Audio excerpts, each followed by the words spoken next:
We're good to start? All right, splendid. Thanks. Oop, yikes. All right, thanks, everybody. I'm going to keep this one fairly high level for a couple of different reasons. Just for a couple of different reasons. A couple of these slides are on NewsBuyer's heading because I'm now consulting with them and we're doing some fun things along those lines. But what I'm going to...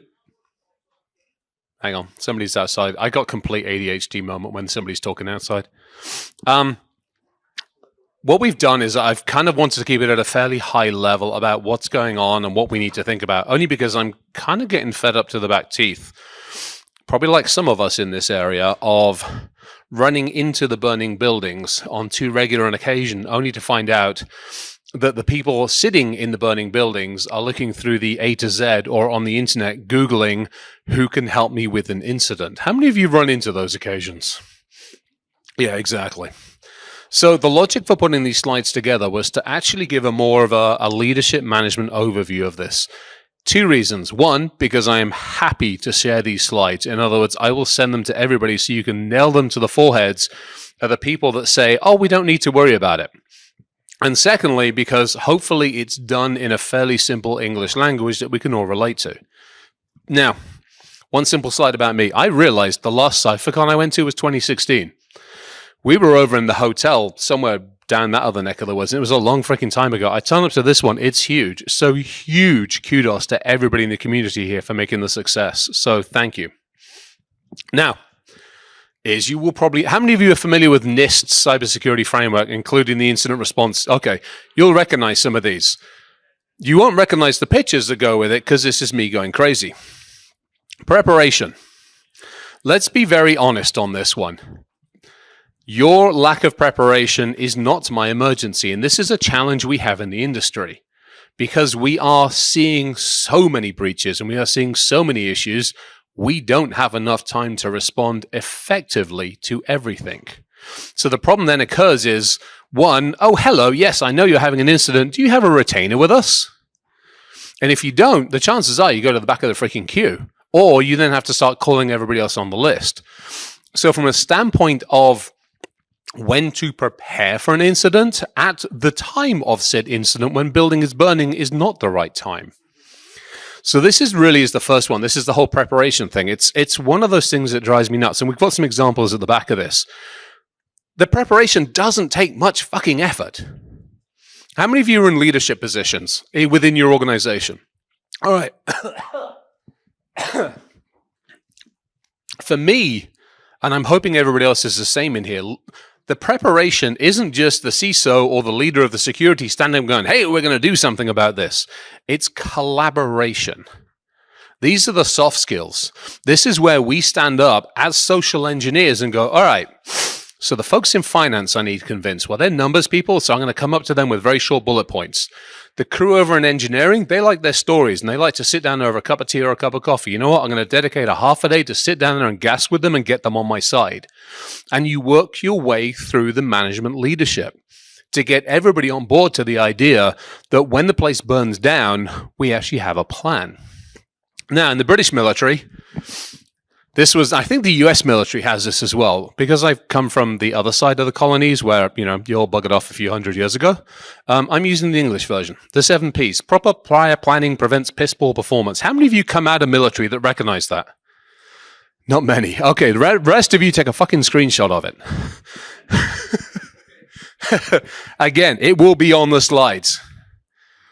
One of the biggest things in the military is they turn a bunch of scruffy louts into some of the finest people on this planet. And I don't care whose military it is. I've been fortunate enough to work with several. They take a bunch of disheveled, disorganized school kids and turn them into a fairly elite group. Not individuals, but a group. And they do that very simply. Crawl, walk, run, dry fire, live fire. You don't start up, you want to start off with live fire because some of them need it. But you try to be nice-ish. And it's the same in our industry. It's very much the same coming in. You don't come and go, we're going to do this. You come and go, hey, let me help you explain what would happen if this occurs. Hey, what would you do if this occurs? You put it into a context that everybody understands. You help people understand the language. And a lot of that comes down to this. It's that prior planning. Which brings us to identification. Now, there is an amazing young lady sitting in the front row here at the moment, actually on her phone, and I can talk with her for about 10 seconds because she's not paying attention. Kathy? Told you I was going to do Colonel Mustard. I did Colonel Mustard. I couldn't help it. I was in one of those modes. Normally, for those of you that know me, I do squirrels or I do Milo, my dog, but I figured I'd do cats because I'm having to learn to semi-coexist with a cat. And this cat in particular is as dumb as a box of rocks. But he's cute. He actually falls off of the shelf. So I've drugged the cat. It's kind of fun. Catnip and cat. I basically went out and bought a big old thing of catnip, and I've pretty much rolled him in it. It's kind of fun to watch. Anyway, identification. This is another one of those areas. You talked about this downstairs just now. Coming back to your core, key, and critical assets. First thing you do when you walk into a company, hey, how do I kill you? It sounds drastic, and it maybe is a little bit, but for most organizations, they don't know what would take them down. You think about small businesses. How many of the small businesses get breached that just don't recover? How many retail organizations, if they miss a week or two's worth of, checks or whatever, they don't recover? So helping an organization understand what its key points are all about this identification. And again, when you go through a breach or when you go through a suspected situation, if your asset's over here and the breach is over here, you're like, all right, we're going to work on it, but I don't have to get everybody out of bed just yet. Now, because this is red-blooded America, I figured this next one would be fun. Although containment is now broken over. This is an interest. I found this on the internet. It's actually kind of cool. This was kind of fun. This was I went through a retro thing and I'm like, holy shit, this is totally cool. Again, containment. If you think about it, you go back in history of this country sponsored so many other countries, as did the UK and as did Europe, so many other countries to surround the Soviet Union and to try to actually restrict communism. Well, the same thing goes in incident response situation.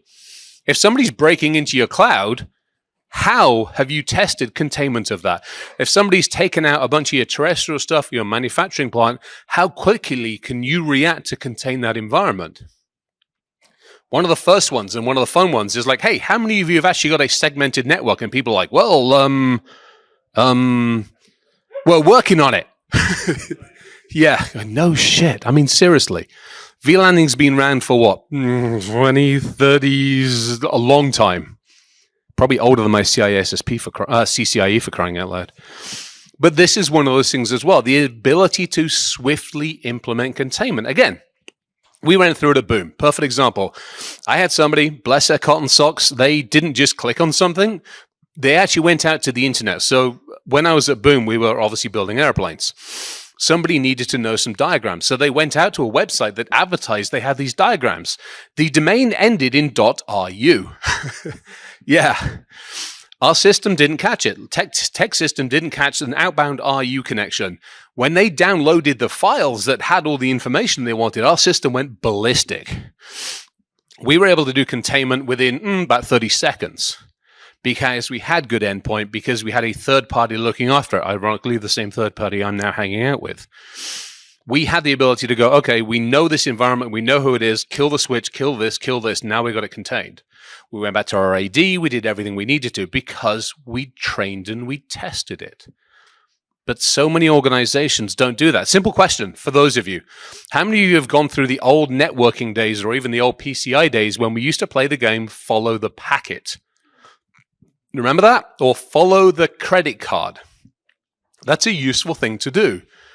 If your key asset is a credit card or something else, where does it touch? If you don't know where it touches, then you don't know what you have to best protect. Or contain in this case. It had to be a flamethrower, let's face it. Investigation and eradication. This is where it gets really, really interesting. This is where, depending upon the level of breach, the level of system, all sorts of interesting things come into play here. I think you're talking about some of this stuff over the next couple of days. Yeah, so come see Kathy's talk tomorrow, 3 o'clock, because she's going to talk a shed ton load about this. Me, I'm brushing over it. I'm brushing over it because from an investigation standpoint, I've got 5 minutes to talk about investigations. Kathy's got a whole talk on this whole thing, so come and listen to hers. Very much so, you have to understand the implications of what has happened, not just from your standpoint, but from legal, compliance, regulatory, and a whole bunch of other things. If you haven't already made those relationships, the middle of a breach is not the time to do that. Get that shit in place beforehand. The monitoring, the enhancer, the physical, all the security, everything else that you need to do to figure this one out. And not just you, who are your third parties? Who inside your organization? I mean, most of us, again, I'll go back to Boom.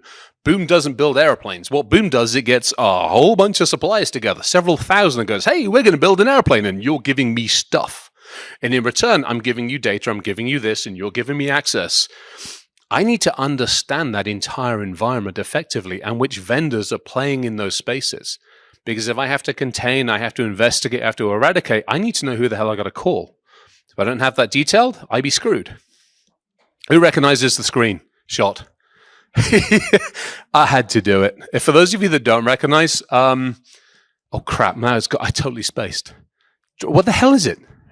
Thank you, Hank, for crying out loud.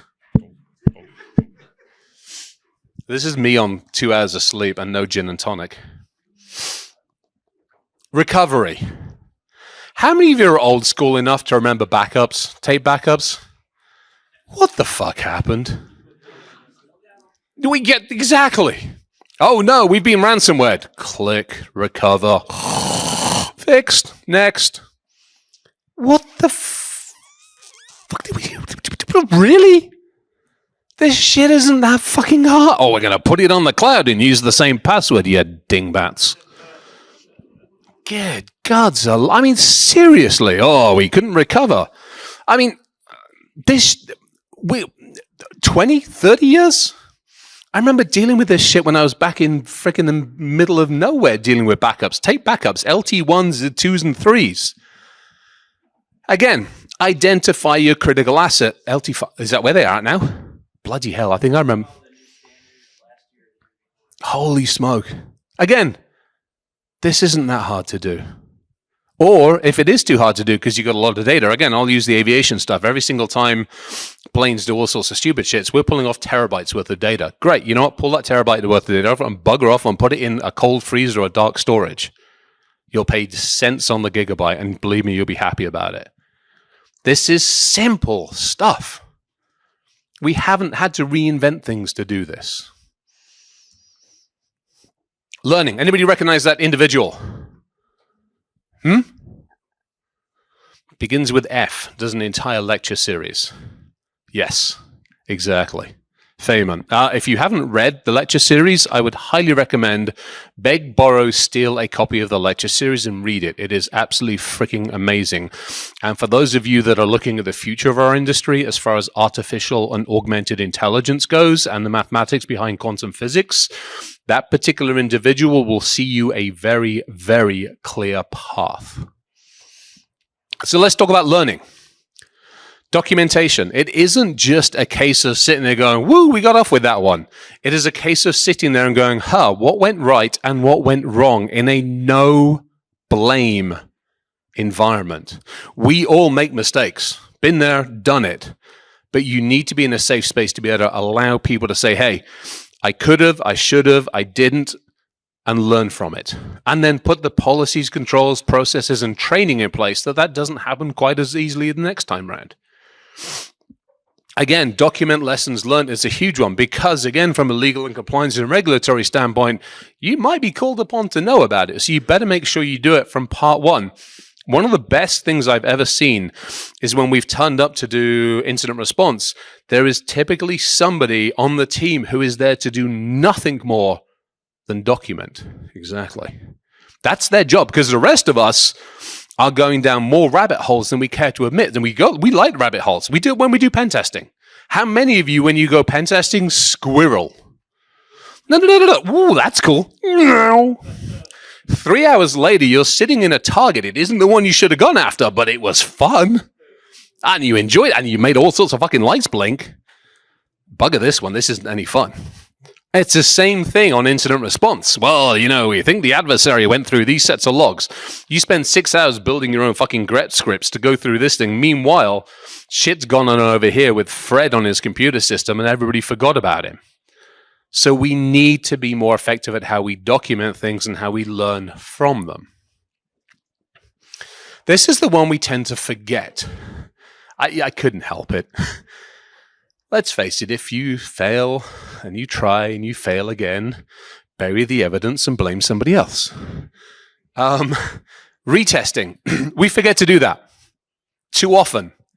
Too often we're like, woohoo, we dodged the bullet, or we didn't dodge it and we've recovered from it. Great, okay, now we move on. Business is bad at that. Business is really, really good. I remember I was working for an organization. One of the prime reason I ended up in Colorado to start with, I got called out there because they had a problem. And the problem was bad enough that they were like, hey, we need you. I'm like, how bad? And they're like, we're sending the plane. I'm like, that's bad. So I turn up there and I'm like, yeah, you be screwed. So I was out there for 6 months and I put a plan together for 3 years. Put the plan together, was out there for 6 months, and then we started to act upon that plan. 6 months of recovery because it was a mess. And it was like, okay, we're now going to put a roadmap in place. I think it was about 6 to 8 months after we started down the proper roadmap. They were like, we haven't had an attack in the last 12 months. Woohoo, we can take our foot off the gas. And I'm like, don't do it. Don't do it. Don't do it. Don't do it. And they did it. And I'm like, I'm out of here. You're not listening. I can't convince you. And this is one thing of this worthwhile thinking about as well. You will never convince everybody. Very honestly, just ran into it at my organization that everybody knows where I used to be with airplanes. Just ran into it. Got to a point where we got put into such a situation where I'm like, I cannot be as effective as I need to be or want to be. I'm an expensive resource, and therefore I'm exiting stage left before the feds come after me because I signed for something and I can't protect it as effectively as they want me to. Sometimes you have to just take that step back and go, I don't want to risk myself anymore. I can't do an effective job. It happens. And so if that's occurring, you have a couple of options. You can go the circle, do around houses, and see if you can get the organization to step back up again and help them understand why, and talk about journeys and roadmaps and evolving tactics and all these other things. Or if the organization isn't going to learn because it simply doesn't want to learn until it gets its ass handed to it, well, you have options then. You put a safety net in place as much as you can, but sometimes it is a matter of going, and then you hit the oops button. So this oops button is a couple of things. How many of you, if you're doing incident response, have got it in-house? How many of you have outsourced it? Yeah, it's an interesting one. There's a serious amount of pluses and minuses to this one. I'm going to go through a couple of things, and this could probably be a long conversation on its own. When you start looking at how specialized does the knowledge have to be for your organization, one of the biggest problems that we see in the vendor space, and it doesn't matter who the vendor is, but one of the biggest issues is everybody seems to think that their solution will fit you, as opposed to it being the other way around, where I walk in and go, hey, we have a set of solutions. How may we customize them to be more effective for you? Basically, it's the difference between going into Nordstrom's rack and the difference between bespoke tailoring. Preferably bespoke tailoring. Pay a little bit more sometimes, but sure as hell fits. Same thing with the ability to respond. How effective is the response, and when the hell did you test it last? Cost effectiveness, flexibility, all these other things. I have a whole list of questions. I might actually do a LinkedIn post on this one. For those of you that see me on LinkedIn, I'll probably do a LinkedIn post on how to actually evaluate. There we go. All right, I'll do a LinkedIn post on it. How to evaluate the difference on incident response internal versus third party. And if you see it, feel free to comment the heck out of it because I like the idea of just collaboration. All right. That's interesting. It comes out orange on here. It's kind of a pinky shade of whatever the hell there. Love it. All right. Too often. How often do we see this in the industry? It's too busy. I don't have enough time for this. I don't want to run this. I can't do this. All of these other bloody excuses, especially when it comes to testing and training, especially around the idea of tabletop exercises. How many of you have run tabletop exercises? All right. How many people went into those tabletop exercises going, oh, crap, this is going to be a fuck ton load of work and a lot of hassle, and I got to get everybody's calendar for the next week and all that shit. That seems to be the perception. It's like, oh, crap, this is too much work. I'll give you 3 tabletop exercises. This is where the cats come in.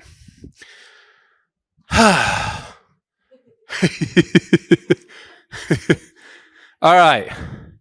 As far as the cat's concerned, the poo keeps getting removed. Here's tabletop exercise number 1. Sit down with a group of friends and take one of their computers. Just take it. Just go, mine, and sit on it. Preferably don't break the damn thing, but sit on it.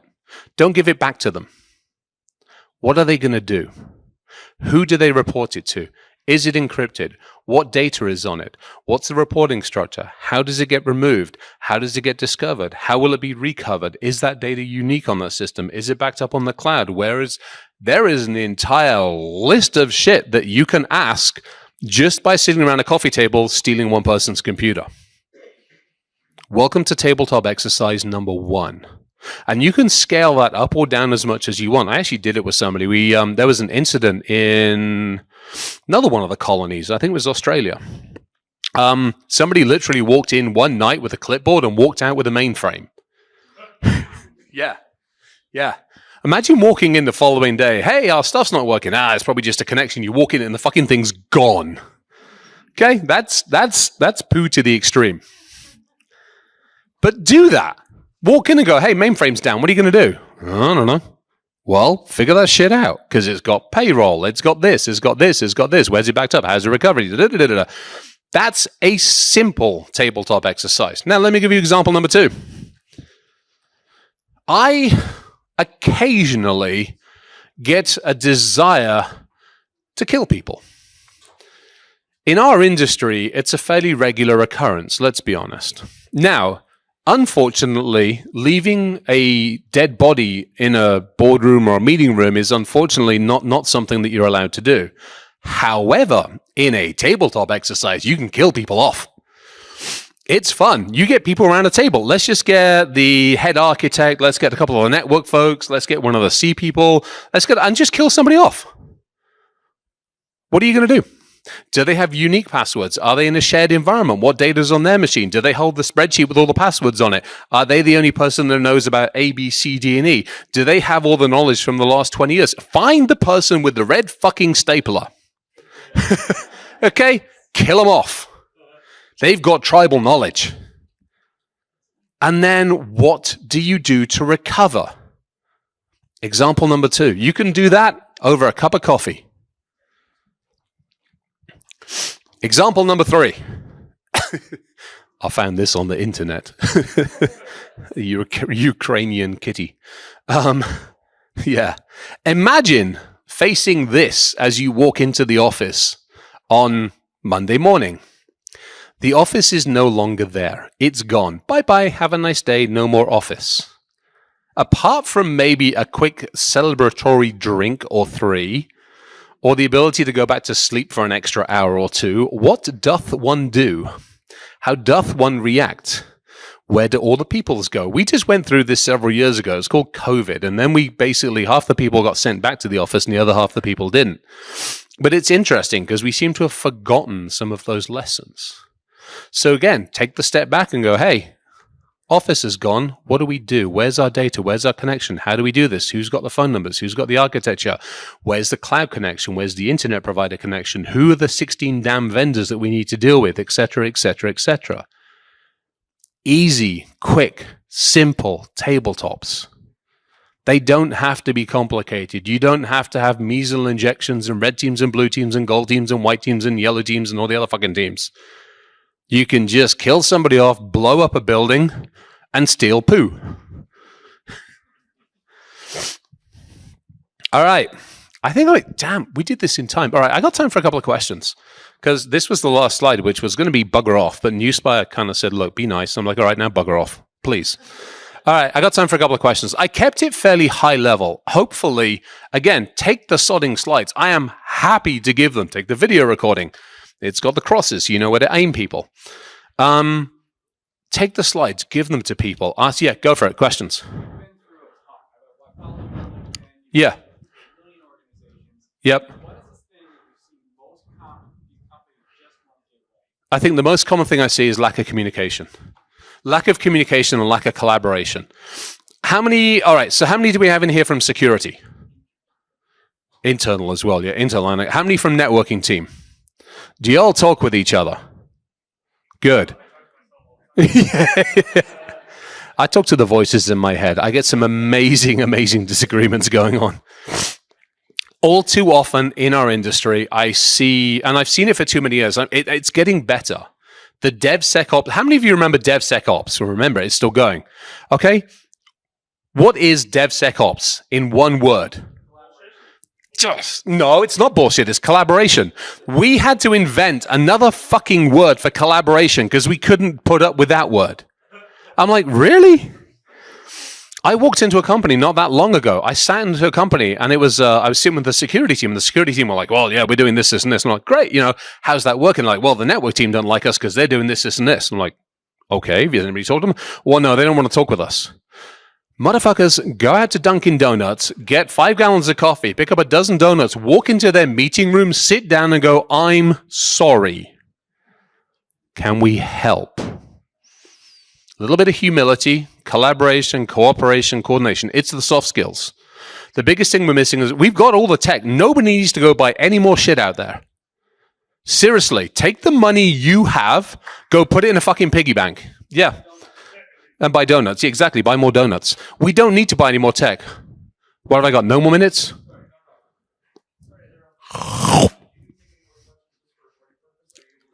Yes, absolutely.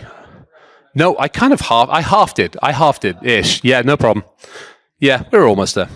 Thank you, though. Good for the reminder. No, you're perfectly okay. Yeah, I think the biggest problem I see is I would argue, and apparently I'm right in some ways, we've got all the tech we need. We need to, A, implement it all effectively, which means don't just buy the tech, buy the support, buy the management, and get some fucking training out of it as well. And then secondly, don't squirrel. And this is a CISO problem. This is a leadership problem. As we move companies, we don't like putting in the stuff that somebody else did. We want to put our own shit in place. It's like, no, put your dick back in your damn trousers and actually help the company, not what you think is best. So, and then the soft skills. Simple as that. And collaboration between teams. I think that answers that. What have I missed? Anything on that one? Nope. All right. Other questions? Go for it.